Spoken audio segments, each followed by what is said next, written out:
বন্ধুরা, শুরু করছি 2025 সন অনুসারে কোন রাশিগুলির খুব চমৎকার অর্থাৎ খুব ভালো যাচ্ছে।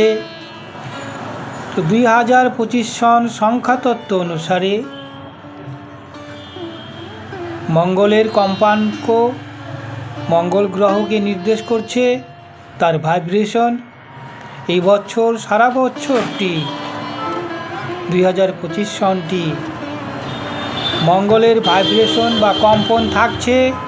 সেই হতো মেষ রাশি, বৃষ রাশি, তুলা রাশি, বৃশ্চিক রাশি, ধনু রাশি এবং মীন রাশি। এই 6টি রাশির অতি উৎকৃষ্ট ফলাফল তারা পাবে। সারা বছরটি আনন্দদায়ক হয়ে উঠবে। আমিও আশা করি সকলের ভালো হোক, শুভ হোক, শুভ শক্তির সঞ্চার হোক। ধন্যবাদ বন্ধুরা। প্রতিনিয়ত জ্যোতিষীর গুপ্ত তথ্য, বিভিন্ন প্রকার রাশিফল, গ্রহের ট্রানজিট, গোচর ফলগুলি জানার জন্য চ্যানেলটিকে সাবস্ক্রাইব করে রাখুন।